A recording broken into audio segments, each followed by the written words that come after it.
নির্জন জায়গায় একা যাবেন না। 1. সবসময় ফোনে কিছু নেট রাখবেন। নিকচনদের কাছে নিজের লাইভ লোকেশন শেয়ার দিয়ে রাখবেন আপনার সন্দেহ ও আতঙ্কের কথা জানিয়ে। 2. ফেসবুক লাইভে থেকে পথটি অতিক্রম করতে পারেন নির্বে। 3. নিজের পঞ্চেন্দ্রিয় সচল রেখে চলবেন। 4. যে কোনো পরিস্থিতির জন্য ব্রেনকে প্রস্তুত রাখবেন। সেটা হবে নিজেকে নিরাপদে রাখার জন্য যে কোনো স্টেপ। 5. নির্ভরযোগ্য কারো সঙ্গে ফোন কলে থেকে আশেপাশের বিভিন্ন স্থাপনার বিবরণ এর মাধ্যমে ক্লু দিয়ে রাখবেন। 6. কোথাও থেকে কোনো ডাক আসলে থামবেন না। রেসপন্স না করে কিভাবে নিরাপদ থাকা যায় সেটা নিয়ে চিন্তা করবেন।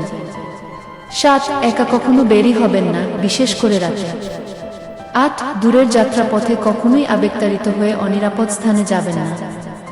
9. পরিবার, নিত্যাত্মীয় ও পরীক্ষিত বন্ধু ব্যতীত কখনোই একা চলবেন না। 10. সবসময় জনসমাগমের কাছাকাছি থাকুন।